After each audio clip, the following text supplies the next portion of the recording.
Assalamualaikum warahmatullahi wabarakatuh. A'udzu billahi minasyaitonir rajim. Bismillahirrahmanirrahim. Alhamdulillah nahmaduhu wa nasta'inuhu wa nastaghfiruh. Wa na'udzu billahi min syururi anfusina wa min sayyiati a'malina. May yahdihillahu fala mudilla lahu wa may yudlil fala hadiya lahu. أشهد أن لا إله إلا الله وحده لا شريك له وأشهد أن سيدنا محمدا عبده ورسوله لا نبي بعده اللهم صل وسلم على سيدنا محمد وعلى آله وأصحابه أجمعين فلا حول ولا قوة إلا بالله العلي العظيم أما بعد. Segenap kaum muslimin muslimat, para pemirsa, para pendengar, dan para penonton video ini yang saya hormati, puji syukur alhamdulillahirabbil alamin, senantiasa kita panjatkan kehadiran Allah Subhanahu wa taala sebagai bentuk dari rasa syukur kita kepadanya atas segala nikmat yang telah dikaruniakan kepada kita semua. Salawat dan salam mudah-mudahan selalu dilimpahkan kepada junjungan kita Nabi besar Nabi Muhammad sallallahu alaihi wasallam. Para pemirsa yang saya hormati, melanjutkan apa yang menjadi bahasan kita, apa yang jadi pembahasan dalam uraian ceramah singkat ini, yaitu masih melanjutkan tentang peran yang diperankan oleh anggota badan manusia, yaitu hati. Sudah saya sampaikan dalam video yang lalu bahwasanya hati mempunyai peran yang sangat signifikan di dalam mencetak kepribadian karakter dari seorang manusia. Karena karakter kepribadian manusia akan dibentuk oleh organ tubuh manusia itu sendiri, yaitu hati. Akan tetapi hati ini bisa berfungsi dengan baik ataupun tidak bisa berfungsi sebagaimana mestinya apabila hati mendapat sinyal atau dampak akibat dari perbuatan organ tubuh yang lainnya. Seperti dalam kaitan tema ini adalah hati bisa berperan aktif, berperan dengan baik apabila perbuatan dari salah satu organ tubuh yang lainnya itu juga baik, yaitu perbuatan dari lisan atau ucapan perkataan yang keluar dari lisan manusia. Rasulullah Shallallahu Alaihi Wasallam pernah bersabda dalam sebuah hadis yang pendek, yang artinya barang siapa yang diam maka dia akan selamat.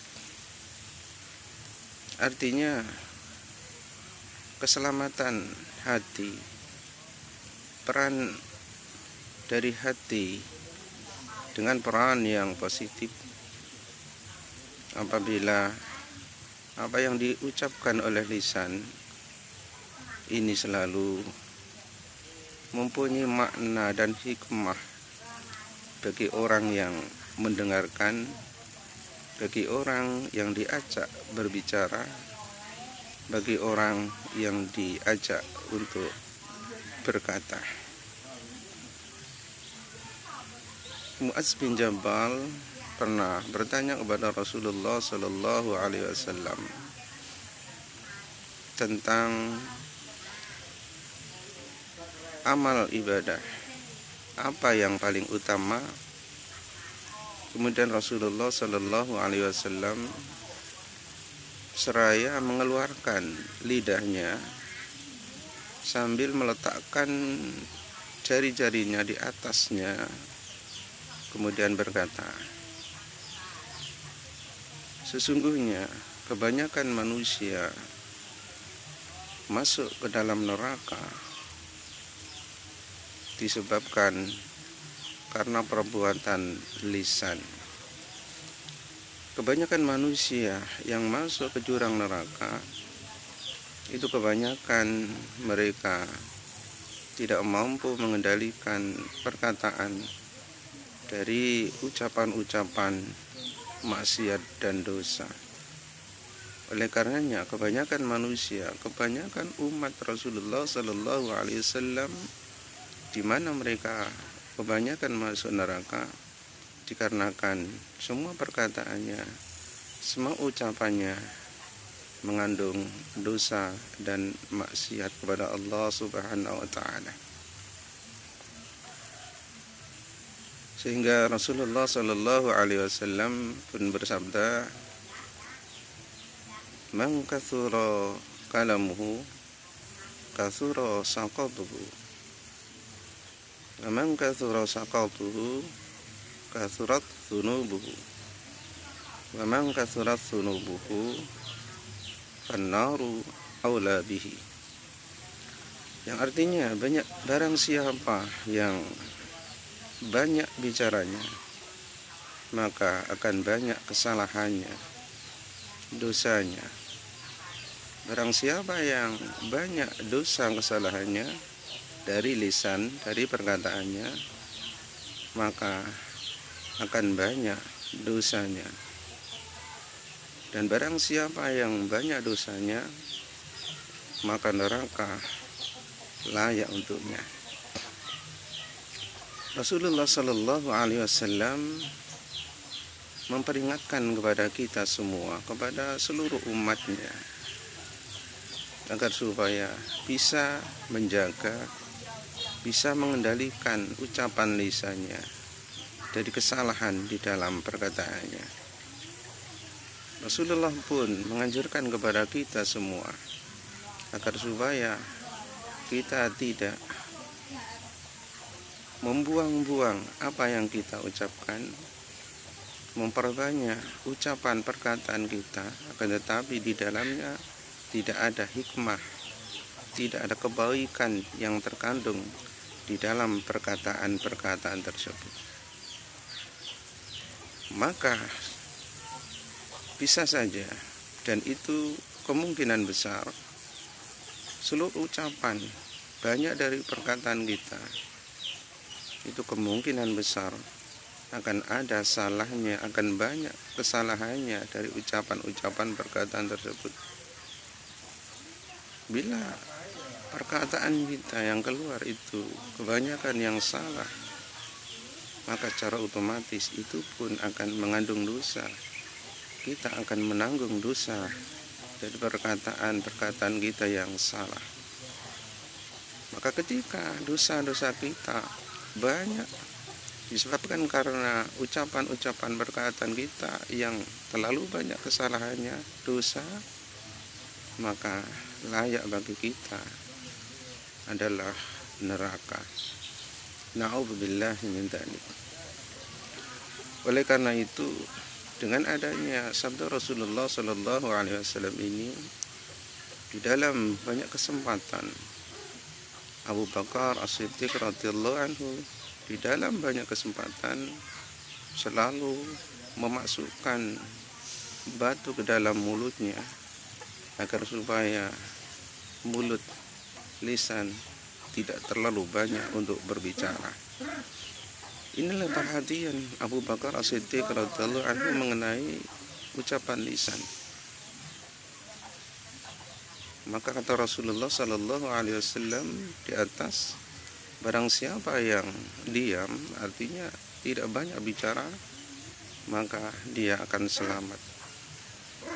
Seperti yang disabdakan oleh Rasulullah sallallahu alaihi wasallam, "Man amana billahi wal yawmil akhir falyaqul khairan aw liyasmut."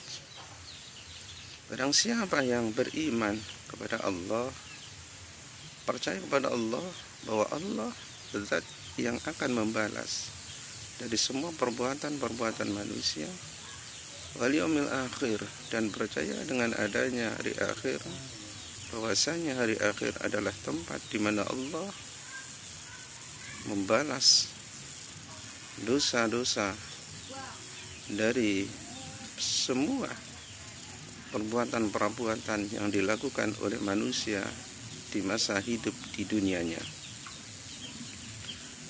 Para pemirsa yang saya hormati,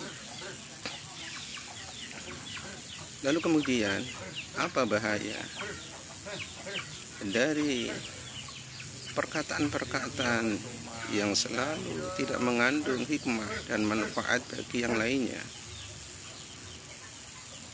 Bahaya lisan telah disebutkan oleh Imam Al-Ghazali sebanyak 20. Maka dalam kesempatan ini, dalam uraian ceramah ini, akan saya bacakan satu bahaya yang disebabkan oleh lisan di dalam perkataannya. Seperti firman Allah Subhanahu wa taala di dalam surat An-Nisa ayat 114. Allah Subhanahu wa taala berfirman, "La khaira fi katsirin najwahum illa man amara bi shadaqatin aw ma'rufin aw islahin bainan nas. ومن يفعل ذلك ابتغاء مرضات الله فسوف نؤتيه أجرا عظيما." صدق الله العظيم. La khaira fi katsirin najwahum. Tidak ada kebaikan di dalam kebanyakan bisikan-bisikan mereka,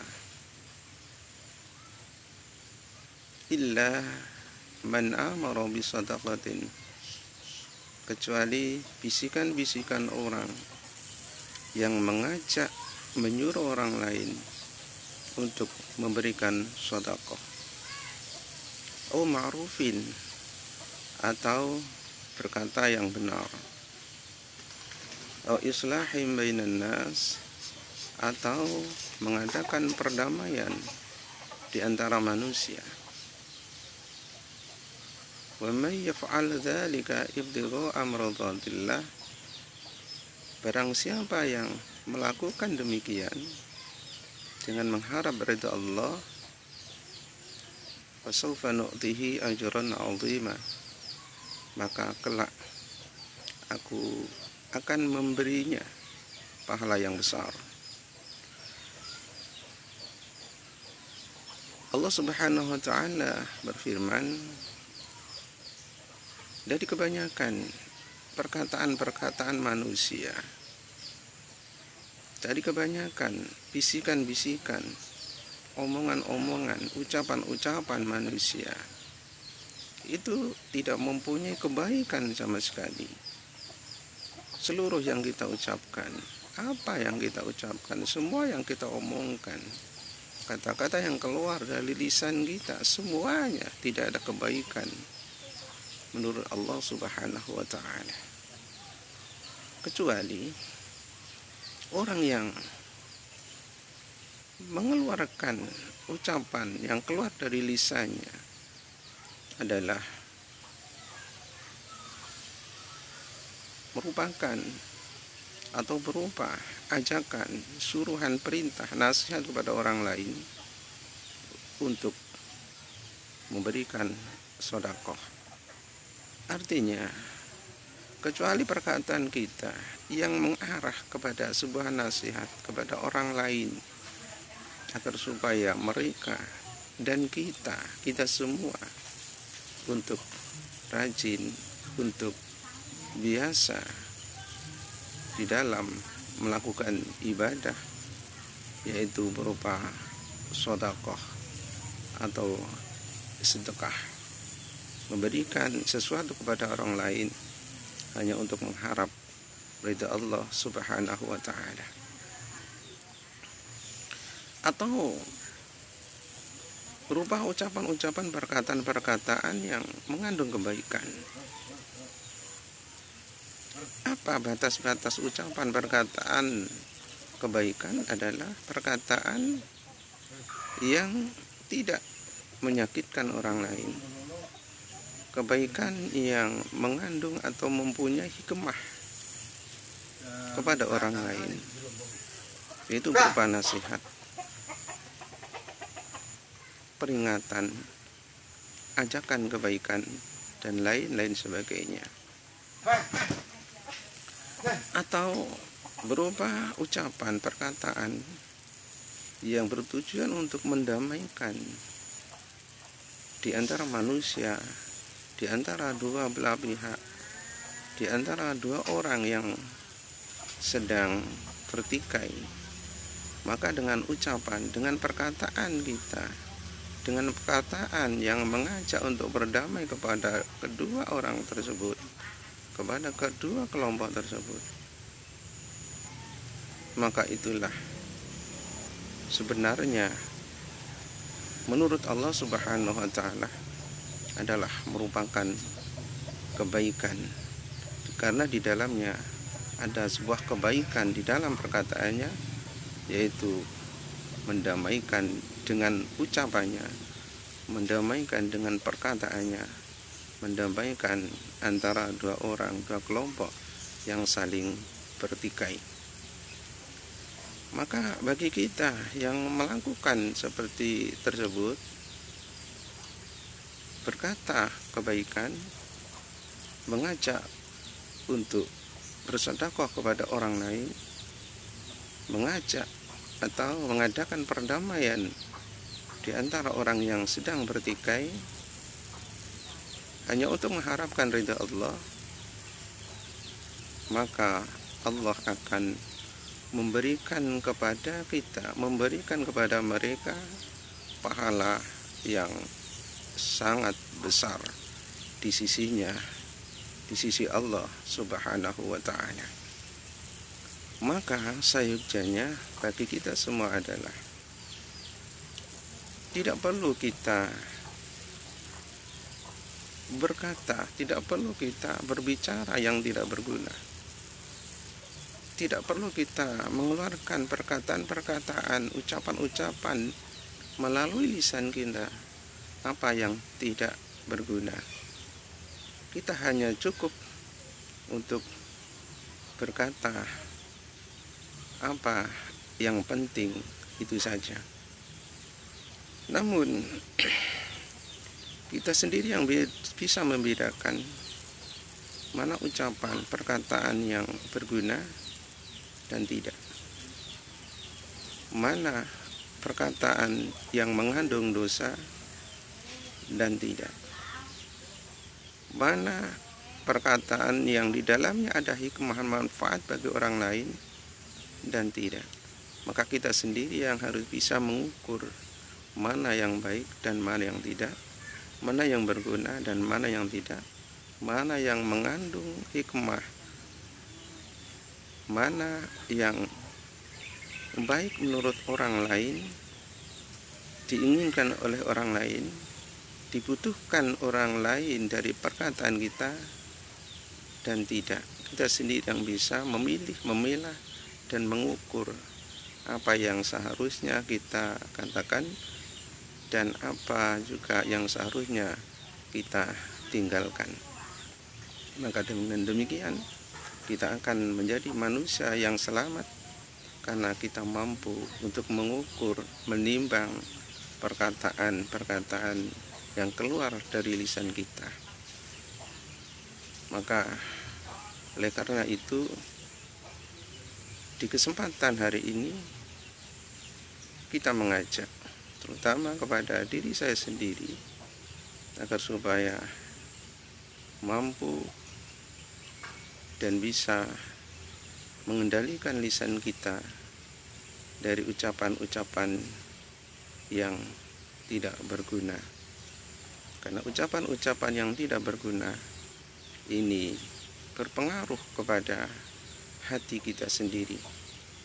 Ketika ucapan lisan kita, apa yang kita katakan, hal-hal yang tidak berguna, maka hati kita menjadi wajah hati kita menjadi wajah hati atau wajah yang hitam kelam.